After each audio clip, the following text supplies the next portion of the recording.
ஆளுநர் உரையை வாசிக்காமல் புறக்கணித்து சட்டப்பேரவையில் இருந்து ஆர்.என். ரவி வெளியேறியது சட்டமன்ற மரபை அவமதிக்கும் செயல் என அரசியல் கட்சி தலைவர்கள் கண்டனம் தெரிவித்துள்ளனர்.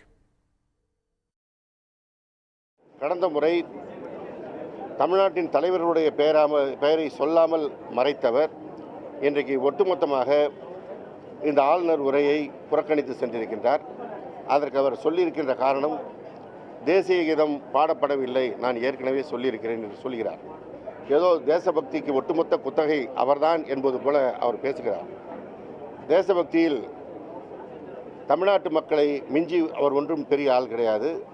எனவே தேசிய கீதத்திற்கு எந்த விதத்திலும் தமிழ்நாட்டு மக்கள் ஒரு அவமரியாதை செய்பவர்கள் கிடையாது. தமிழ்நாடு சட்டப்பேரவை அவமரியாதை செய்பவர்கள் கிடையாது.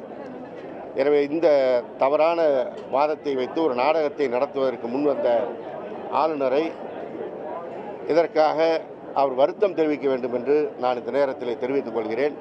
ஏற்கனவே அவருடைய நடவடிக்கைகள் தமிழ்நாட்டு மக்களால் அவர் புறந்தள்ளப்பட்டு கொண்டிருக்கின்றார்.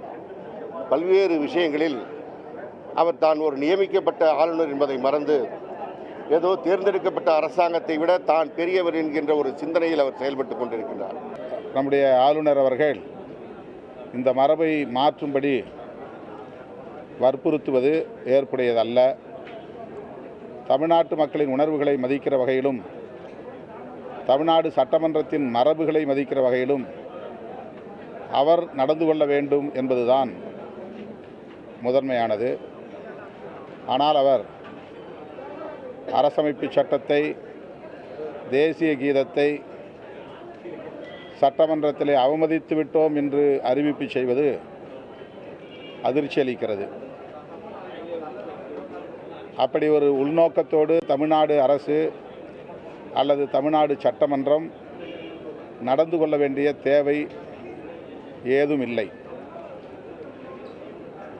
தேசிய கீதத்தை எந்த நிகழ்வாக இருந்தாலும் அரசு நிகழ்வுகளில் இறுதியாகத்தான் இசைத்து வருகிறோம் என்பதை முதலில் அவர் தெரிந்து கொள்ள வேண்டும். தேசிய கீதத்திற்கு மதிப்பளிக்க வேண்டும் என்று சொன்னார். சென்ற ஆண்டு ஆளுநர் அவர்கள் நடந்து கொண்ட விதம் யாரும் மறந்திருக்க வாய்ப்பில்லை. தேசிய கீதம் வாசிக்கும் பொழுதே நடந்து சென்றவர் தான் ஆளுநர். அப்படிப்பட்டவர் இன்றைக்கு அறிக்கையை படிப்பதற்கான அந்த எண்ணம் இல்லாமல் சபையை விட்டு செல்ல வேண்டும் என்ற எண்ணத்தோடு இருப்பது போலத்தான் தோன்றுகிறது. தொடர்ந்து ஆளுநர் அவர்கள் இந்த நிலையை கடைபிடித்தால் தமிழ்நாட்டினுடைய வளர்ச்சி பாதிக்கும்.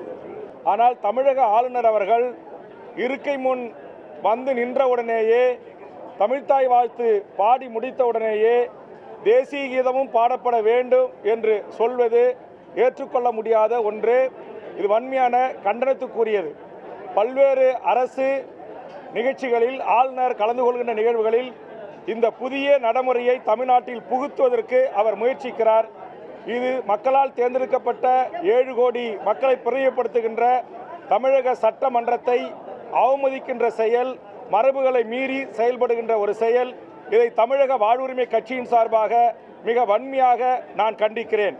உடனுக்குடன் செய்திகளை தெரிந்து கொள்ள சன் நியூஸ் பெல் ஐகானை கிளிக் பண்ணுங்க.